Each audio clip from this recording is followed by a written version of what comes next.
Bom dia, boa tarde, para quem estiver assistindo aí, agora oficialmente gravando, né? Vamos iniciar com essa parte de princípios, a gente vai abordar princípios e fontes, e vamos iniciar aqui pelos princípios, certo? O princípio basilar, no caso, o inicial, é o princípio da proteção, né? Porque o princípio da proteção ele é aplicado para garantir aquela benefício do, da parte inferior, que é, no caso, o empregado. A gente sabe que numa relação de emprego, o empregado é uma parte fraca, né? Comparado ao empregador, que pode ter um poder diretivo, ele consegue determinar mais, então ele tem uma certa superioridade, certo?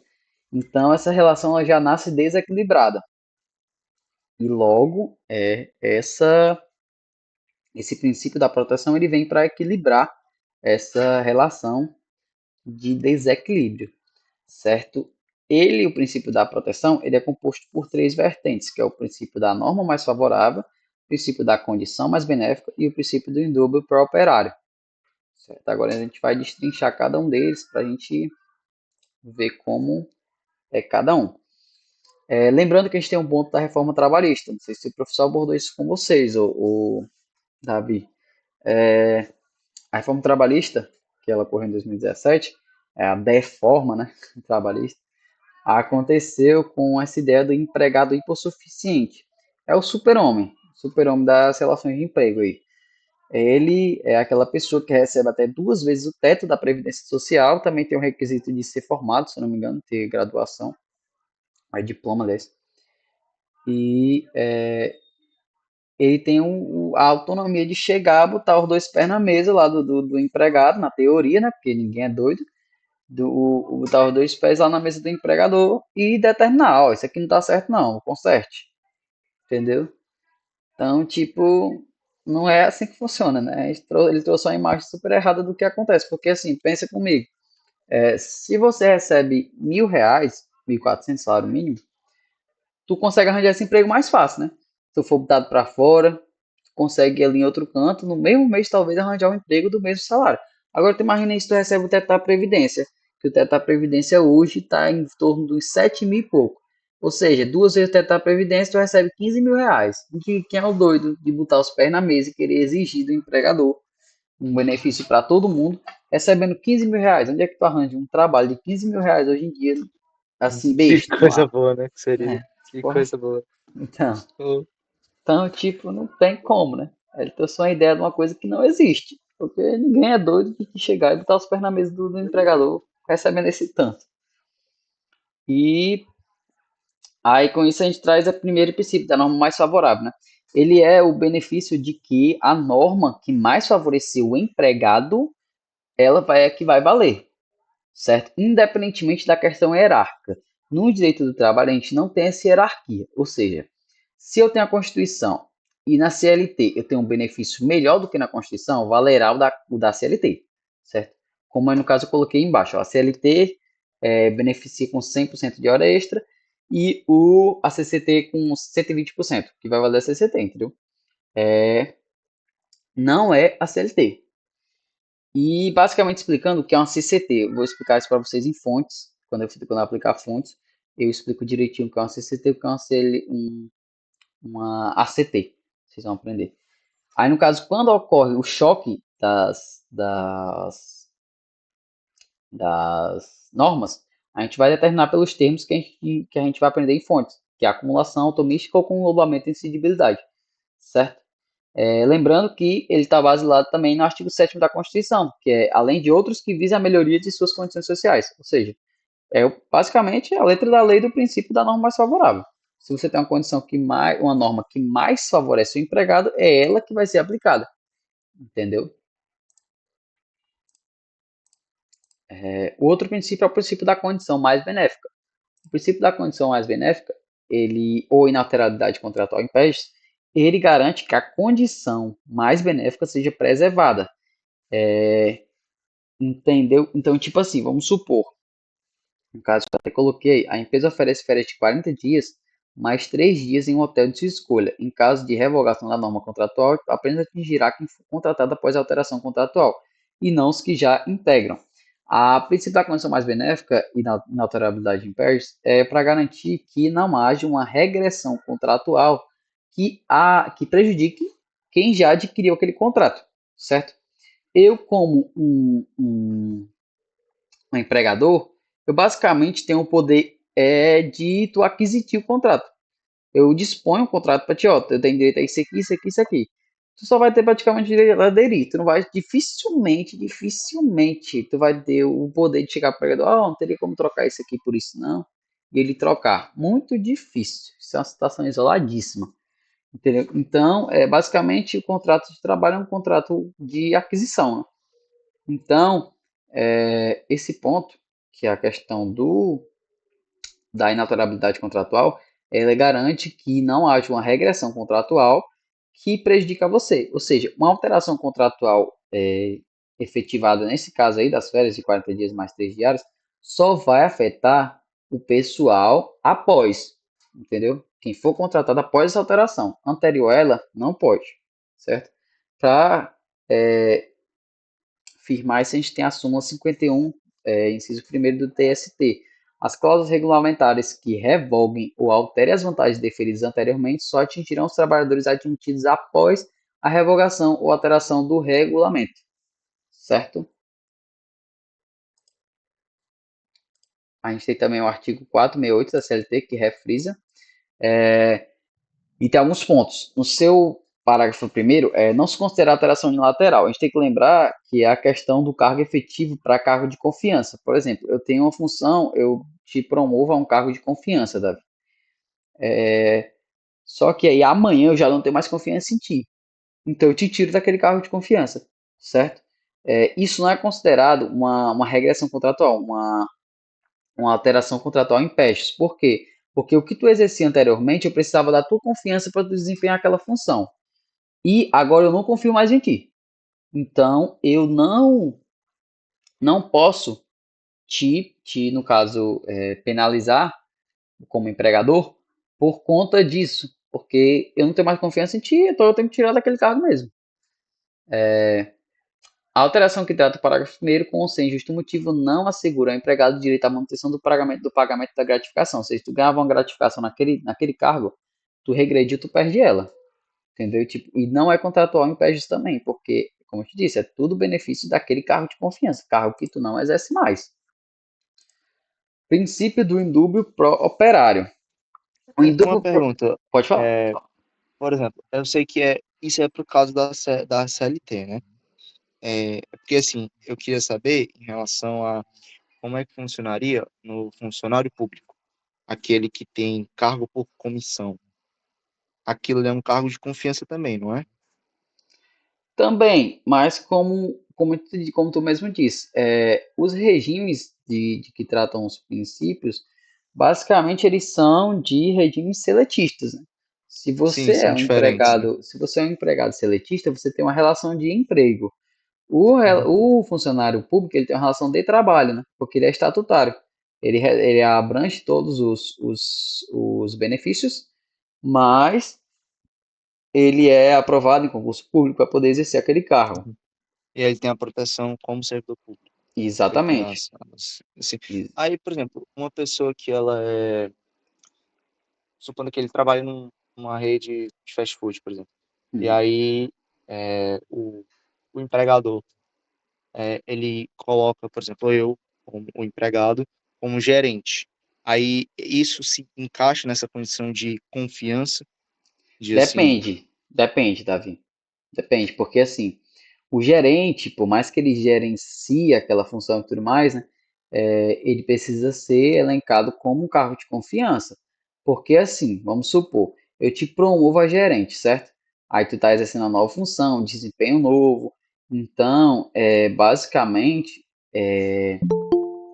tu tá em um novo cargo, tu foi promovido, está desempenhando uma nova função e tudo mais. Se não for elencado como cargo de confiança, não existe garantia de que eu possa te regredir, certo? Aí sim seria uma cláusula em PEJs, certo? perfeito, entendi. Voltando ao princípio do indúbio pro operário. O princípio do indúbio pro operário, ele é uma interpretação da norma com base no funcionário, entendeu? Então, tipo assim, vamos supor, eu tenho uma situação que, como é elencada aí na reclamatória, é uma reclamatória que foi em Camaçari, na Bahia. O empregador confeccionou um termo de rescisão de contrato de trabalho, o empregador, certo? Com duas datas indicativas de recebimento de parcelas decorrentes de tramitação de contrato de emprego, terminação. Diante do impasse quanto à data real, o término do vínculo contratual, o magistrado de primeiro grau aplicou o princípio do dobro para o operário, entendendo que, se o obreiro não for responsável pela confecção do termo de rescisão, não poderia ser prejudicado por um erro material, o qual não deu causa.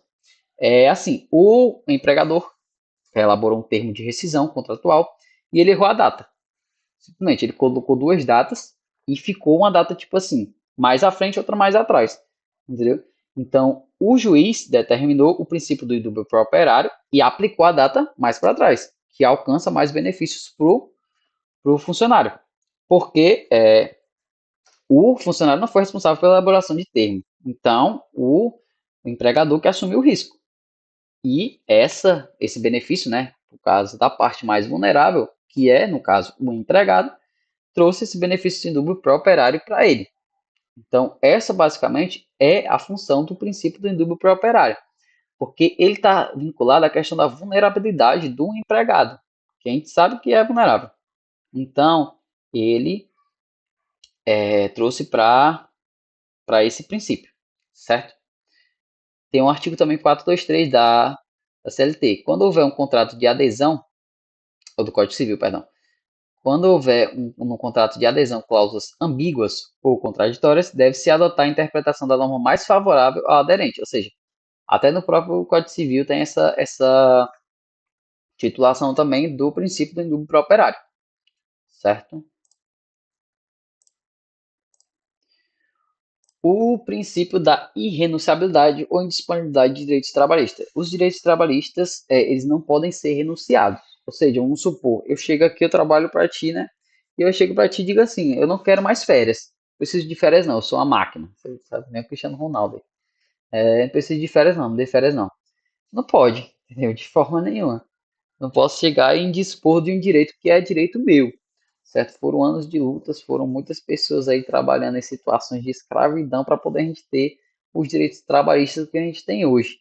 Então, não seria justo eu simplesmente chegar e querer abdicar desse direito, não, certo? Então, ele não pode renunciar de forma nenhuma, porque ele já é uma parte fraca. Então, ele já tem esses benefícios para poder tentar equilibrar. Então, não seria justo ele poder abdicar desses direitos. Pode falar, Davi, pode falar. Um adendo aqui.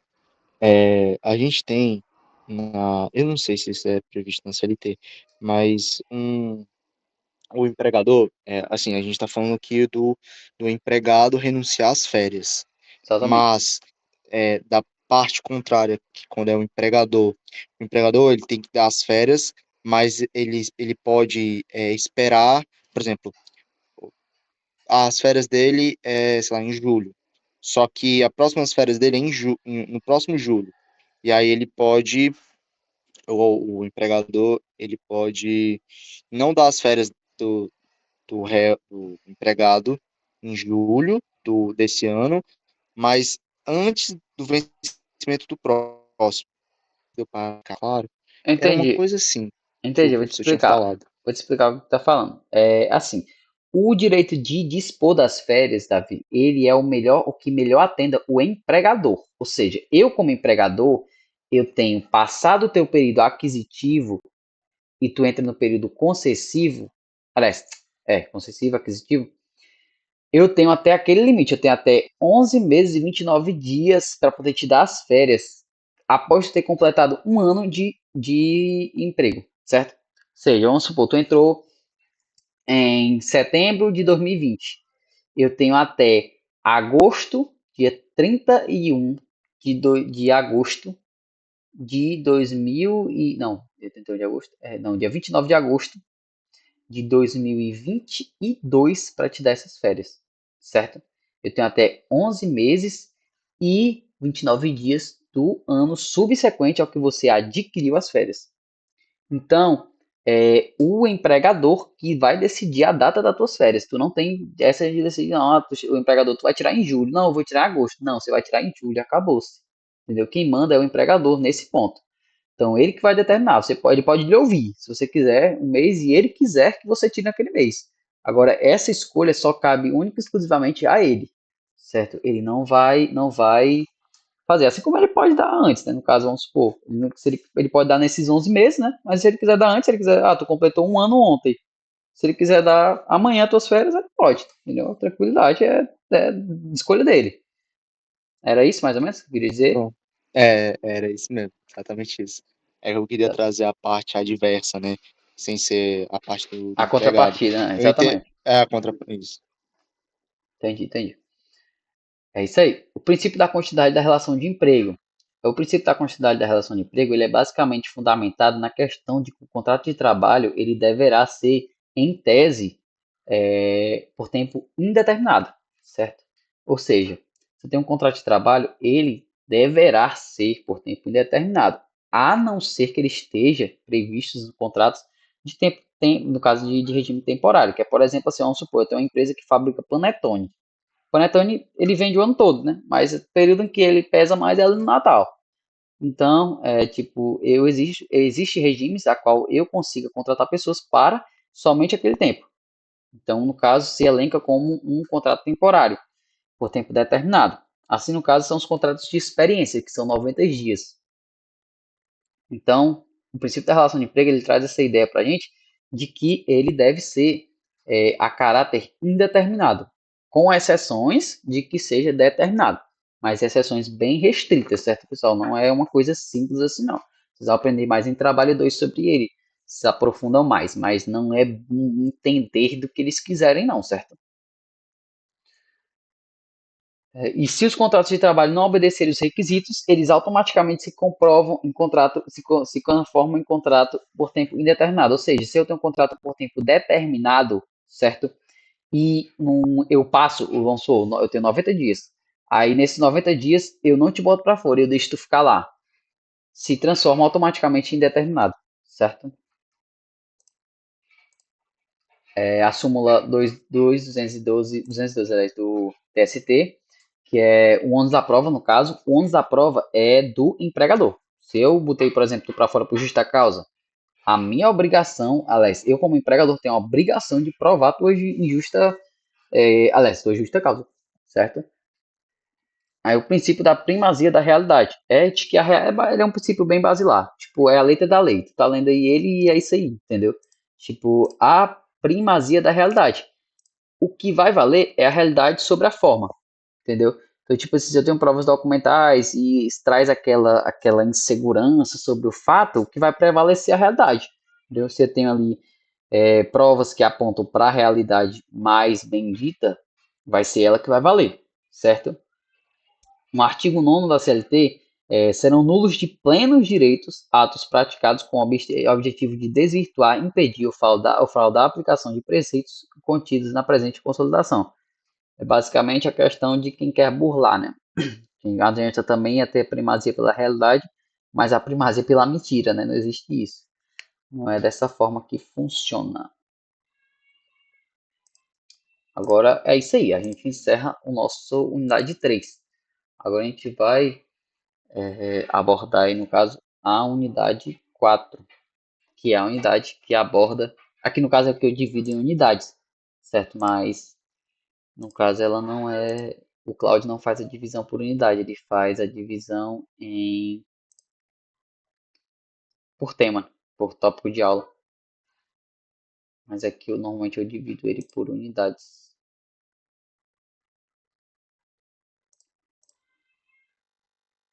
Só.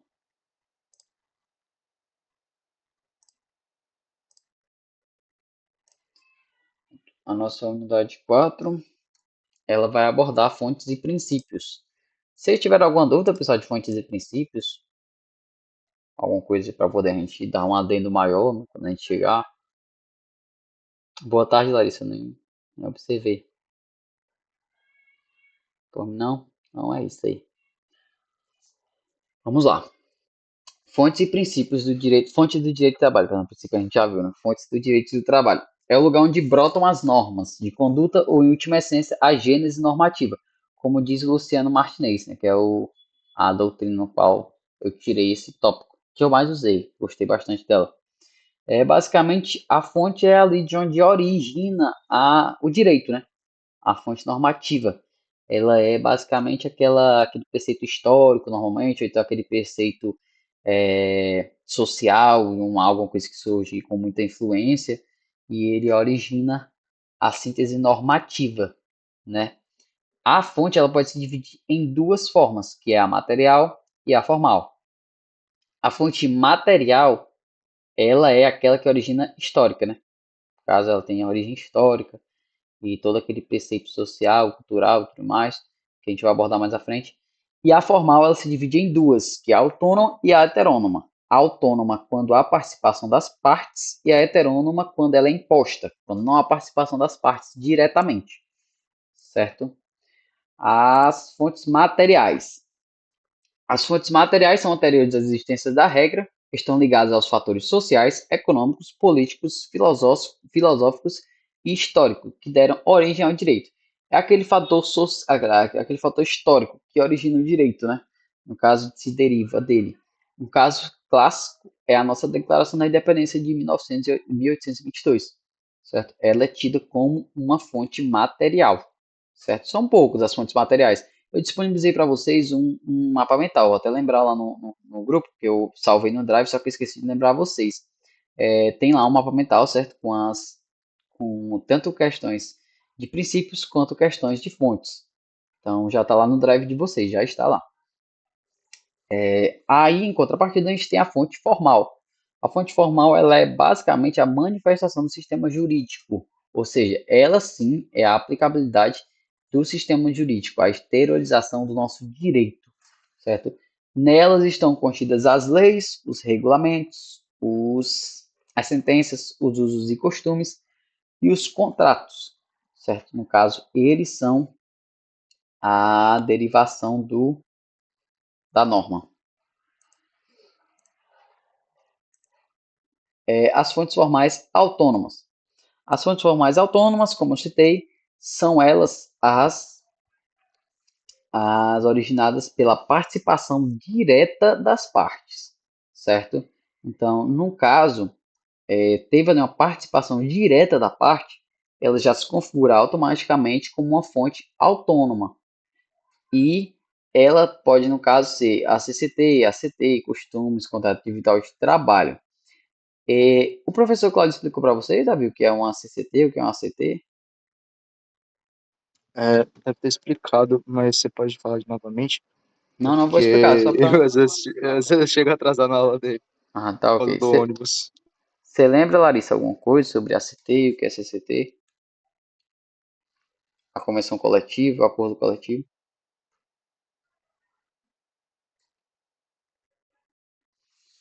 Acho que ela não está podendo responder alguma coisa. Assim, Davi, a convenção coletiva,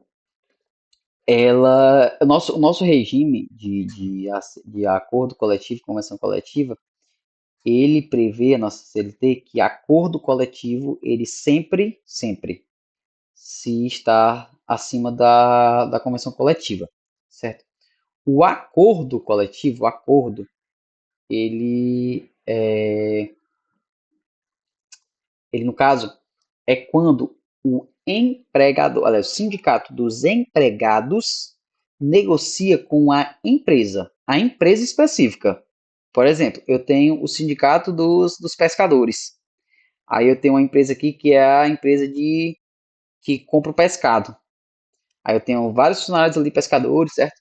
Vamos supor, assim, eu estou só citando, estou simulando, mas o pescador, ele, no caso, ele é um funcionário autônomo.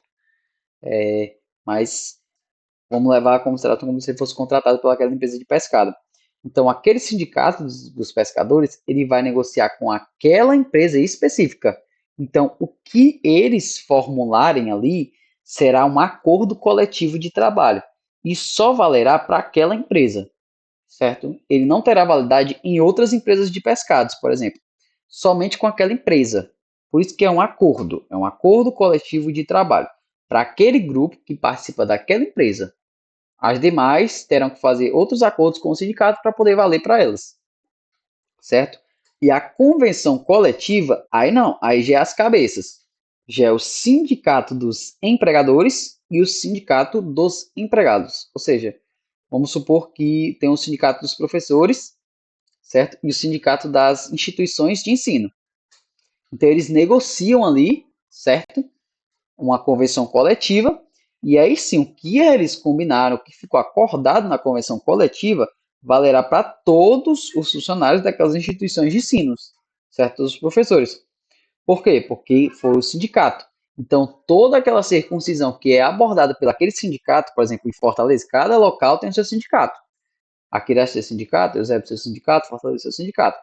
Então, o que os sindicatos de Fortaleza decidirem e fizeram a convenção coletiva, aquela convenção coletiva valerá para todas as instituições de ensino de Fortaleza, certo? Daquela circuncisão.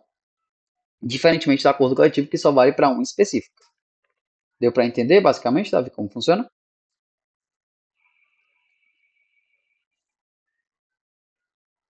Show. É isso aí.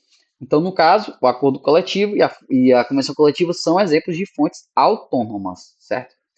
As fontes heterônomas são a atividade normativa do Estado. É aquela imposição, né? Tipo, o Estado determina, se não participa, e participa assim, né? Indireto, bem diretamente, que é quando você elege um candidato pro legislativo que você acredita que ele, ou pro executivo, que ele irá defender um nicho que você defende, mas bem indireto, né? Então, não é tido como autônoma, mas sim como heterônoma. Aí derivam-se as leis constitucionais, as emendas constitucionais, os decretos e leis ordinárias, certo? Isso aí é, no caso, o exemplo de fontes heterônomas. A hierarquia, agora a gente vai abordar a questão da hierarquia dos conflitos de fontes, certo? O que é a hierarquia? É que no caso não tem, né? No caso do direito do trabalho, mas hierarquia é quando uma se sobrepõe à outra, né? E no caso a gente não tem isso no direito do trabalho, como eu falei quando estava explicando princípios. Então, como é um direito de benefício do empregado, as fontes não terão essa hierarquia. Então, não, tipo, uma sobrepõe a outra, a autônoma é superior à heterônoma, a formal superior ao material, não existe essa distinção. Então, o que mais beneficiar o empregado é o que vai valer. Quando a gente tem um conflito entre fontes, a gente vai usar a acumulação automística, o conglobamento ou insistibilidade e o conglobamento mitigado. São esses três que são abordados. Aí, no caso, eu botei esse quadrozinho aí abaixo, que é exatamente aquilo que eu tinha citado, ó, artigo 620 da CLT. As condições estabelecidas em acordo coletivo de trabalho sempre prevalecerão sobre as estipuladas em convenção coletiva. Sempre, pessoal. Isso é uma questão que ele, inclusive, é bastante questionado sobre questão de inconstitucionalidade, certo? Porque isso foi trago pela nossa reforma trabalhista, a nossa deforma, que ele, no caso, a reforma, trouxe essa ideia de que o acordo sempre, o que pega é esse sempre. Porque quando você entende sobre sempre, é inclusive que para benefício e para malefício. Ou seja, se o acordo coletivo determina que aquilo vai mais prejudicial, vai assumir a integralidade, é isso que vai acontecer. Entendeu? Vai acontecer porque o acordo determinou. E vai ser prejudicial, vai. Mas o princípio do indúbio pro operário, ou o princípio da condição mais benéfica, e aí, como é que fica? Eles deveriam ter abordado isso no momento da criação. É por isso que se tem esse questionamento da inconstitucionalidade dela, entendeu? Porque por mais que seja uma coisa beneficial, sempre prevalecerá. Entendeu? Mas agora vamos lá para os métodos de conflitos de fontes. O primeiro é a acumulação, ou também chamado de tomista, atomista ou da soma, que é o sonho de qualquer empregado, que é você pensar os melhores pontos. Basicamente, isso resume ela. Você pode quebrar tudo de conversão, contrato, e somar só o que é de bom. Por exemplo, no caso, eu trouxe aí uma convenção coletiva e um contrato individual. O contrato, a convenção coletiva prevê férias de 30 dias mais 2 terços, quando o contrato individual prevê férias de 60 dias mais 1 terço. E a convenção prevê gratificação de R$ 500 por mês e a contrato individual gratificação de R$ 1.000 por mês. Aí, no caso, tudo que está de vermelho aí é o que a teoria da automística ia resolver. Não, chocou aqui convenção com contrato. Aí ela pegava tudo de melhor aí, ó, pegava as férias de 60 dias, mais 2 terços, mais a gratificação de R$ 1.000. Ou seja, o sonho de qualquer pessoa, né? Porque não tem cristão no mundo que não ficasse satisfeito com um negócio desse.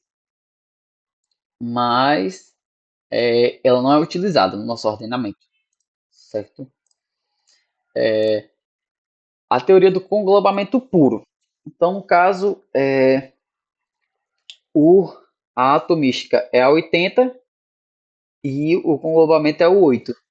Quando não é 8 nem 80, é basicamente isso. O conglobamento puro, ou também chamado de inscindibilidade, ele não aceita fracionamento de forma nenhuma. Então você vai ter que escolher o que é mais favorável para você, entendeu? Se a CCT você acha mais favorável, você vai ficar com ela. E se o contrato individual seja mais favorável, você vai ficar com ele. Você não pode fracionar ele de forma nenhuma, certo? Ela respeita o ordenamento jurídico. Pode falar, Davi. Então, enquanto um junta, o outro vai pegar o melhor de cada. Então, seria, por exemplo, Exatamente. as férias, seria mais as férias de 30 dias e, oh, e a gratificação de R$ 1.000, seria isso? Isso, exatamente. Eu te vou voltar aqui para te mostrar. É os pontos vermelhos, tá vendo? Ó? Tudo que tá vermelho aqui, ó, no caso era para ser tudo unificado. Mas tudo que tá vermelho aí era o que ia pegar. Se no caso Perfeito. ele pega ali os 2 terços, mais de 60 dias, mais a gratificação de R$ 1.000. Aí pronto, resolvi o conflito para eles aí, para a teoria da atomista. Entendeu? E o empregador tava lascado, né? Porque tinha, para pagar ele tava muito bem. Aí Imagina enquanto. dois tirando, né? Imagina aí, Duas pessoas só da empresa já tirando as férias, assim. 60 dias. Dois do mesmo setor, rapaz, isso aí. Aí, no caso, o conglobamento puro já é a contrapartida. Não pode, não permite fracionamento. Você tem que escolher a integralidade da ação, certo? E aí a gente tem o meio termo agora, que é o último, que é o conglobamento mitigado ou setorizado. Enquanto a atomística pega cada ponto pinçado e o conglobamento puro não permite divisão, o conglobamento mitigado ou setorizado, ele permite a divisão por setor. Vamos supor, deixa eu explicar para vocês não ficarem sem entender. Aqui no caso, por exemplo, você tem a CCT, né? E tem um contrato individual. Aí você tem aqui o tópico de férias, certo? Férias de 30 dias, mais 2 terços. Férias de 60 dias, mais 1 terço. Você aqui não vai ter que, no caso, pela teoria do conglomeramento, você vai ter que escolher por setor. Ou você escolhe férias de 30 dias, mais 2 terços, ou você escolhe férias de 60 dias, mais 1 terço, certo? Então você vai ter que escolher por tópico. Você escolhe um ou outro. E aqui embaixo, na mesma forma. Ou você escolhe gratificação de 500 ou gratificação de 1.000. No caso aqui, ninguém seria doido de escolher de 500, né? Todo mundo escolher a gratificação de 1.000. Então, o que atenderia melhor na minha visão seria o contrato individual. Se fosse para me escolher, eu escolheria o contrato individual. Porque, por inteiro, inclusive. Porque as férias são melhores, só recebe menos, no caso, no valor, né? Porque no lugar de ser 2 terços, você recebe 1 terço. E a gratificação é maior. Eu prefiro passar mais dia em casa, um pouquinho menos de dinheiro, do que trabalhar mais, né? E com mais dinheiro. Que aí, se não adianta ter dinheiro, se tu não pode usar. E é isso, pessoal. Como eu disse, bem curto, né? Porque é um conteúdo não é muito extenso. E por hora é isso. A nosso dia de hoje. Vocês têm alguma dúvida? Tem algum questionamento?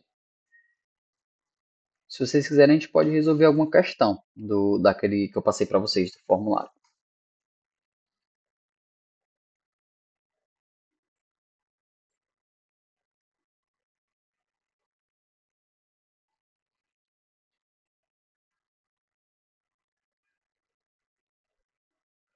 Perfeito. Quer que responda alguma questão, Davi, do formulário? Tu conseguiu ver as questões que eu coloquei no Drive lá?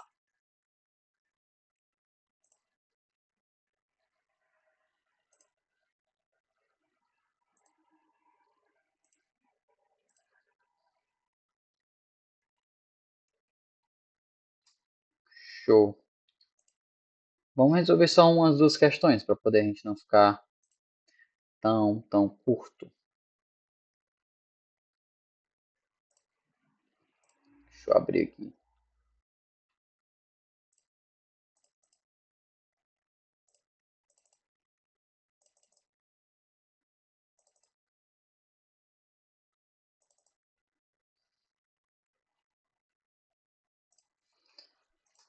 Vamos resolver uma de. Ah, tá. Não consegue ver as questões, né? Mas no caso a gente resolve aqui. Eu leio para ti, tu ouve aí as questões, para poder a gente ficar aqui também na gravação.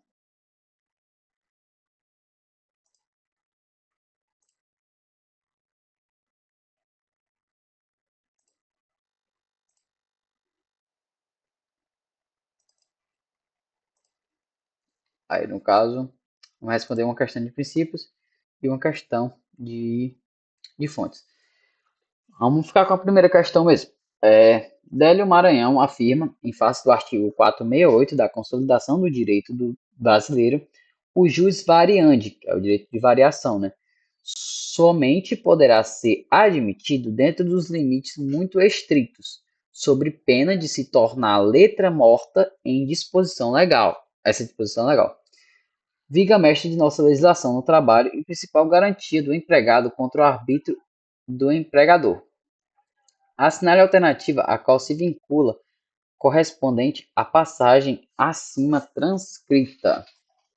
Essa questão, no caso, ele aborda do princípio do jus variandi, que é que o direito só será admitido dentro dos limites da nossa legislação, certo? O que não é basicamente verdade, né? Tipo, o princípio da, da inalterabilidade contratual, que é o princípio que ele está abordando ali, ele é um princípio que aborda todos os regimes de contratuais, né? Se você tem um regime contratual ali de uma relação de emprego, ele abrangirá a inalterabilidade contratual em pégios, certo? Então aqui a gente tem os itens. O item A, que é o princípio da inalterabilidade bilateral do contrato de trabalho. Não é que a gente sabe que a inalterabilidade contratual ela não é bilateral, porque o empregador que altera o contrato, se ele bem determinar, e o outro, no caso, só tem o direito de concordar. É um contrato basicamente inquisitivo. A princípio da inalterabilidade absoluta dos contratos é negativo. Não existe inalterabilidade absoluta, porque ela precisa abranger somente os novos contratados, como a gente falou no princípio da inalterabilidade contratual em pégios. O princípio da primazia da realidade, que não é aplicado no caso atual, tendo em vista que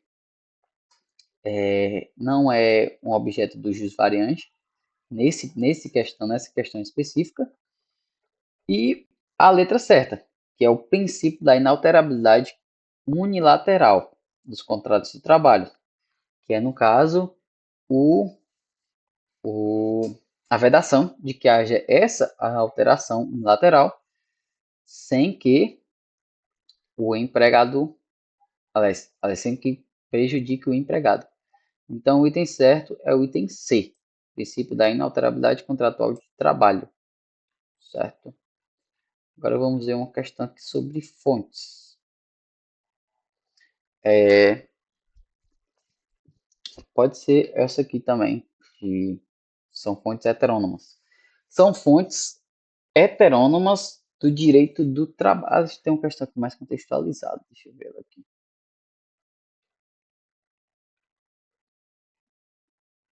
Aqui, ó.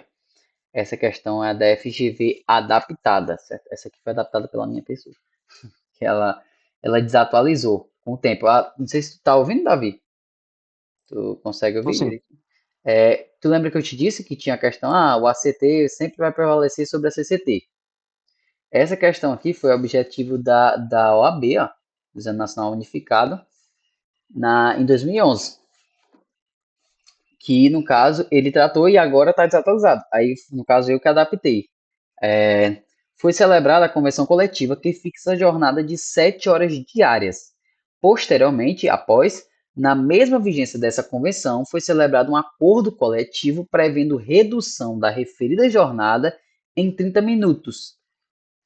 Assim, o empregado das empresas subscreve um acordo coletivo e a convenção coletiva deverão trabalhar por dia aí entre as opções. Aqui, basicamente, destrinchar, já que tu está só ouvindo, né?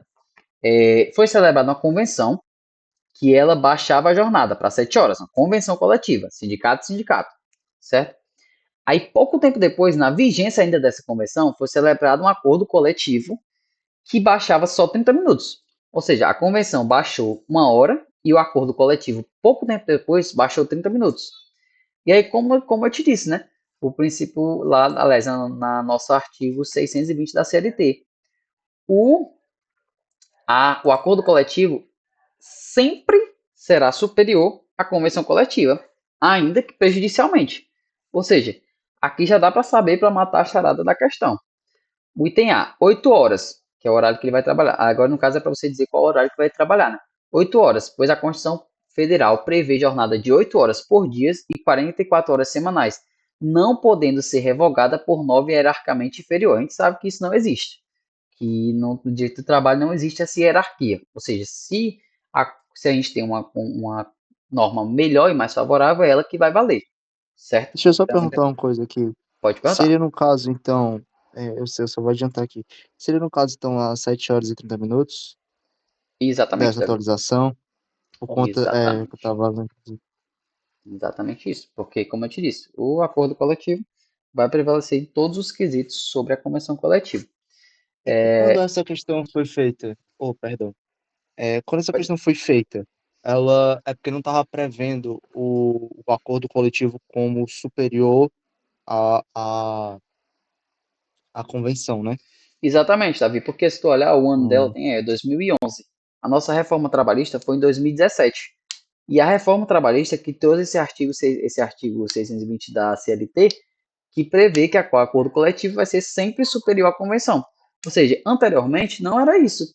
Anteriormente, a nossa convenção, aliás, eles tomavam a mesma regra, que é não havia hierarquia e que a norma mais favorável seria a benéfica ao funcionário. Ou seja, nesse sentido aqui, seria o benefício dele seria a convenção coletiva, que reduziu 1 hora no lugar de 7. Só que com esse artigo novo, ele trouxe esse meio prejudicial, que é exatamente isso. O malefício do acordo sempre prevalecer. Então, no caso, o que seria melhor para o funcionário não é o que vai ser aplicado nessa situação. Entendeu? perfeito, perfeito. Prontinho. É, então, é exatamente esse. Tá? O item B era o correto. No item C, 7 horas depois da convenção coletiva é sempre superior ao que é definido em acordo coletivo? Não, é o contrário, né? E 6 horas e meia pela aplicação do princípio da prevalência da norma mais favorável. Isso aqui seria uma casca de banana pesada para quem ia fazer. Porque pela norma mais favorável, né, o pessoal achou que ia somar os dois. Mas não é essa a questão. Não é. Valerá o acordo coletivo. E é isso, pessoal. Vocês têm alguma dúvida? A Larissa não falou nada. Vocês têm alguma dúvida aí? Davi?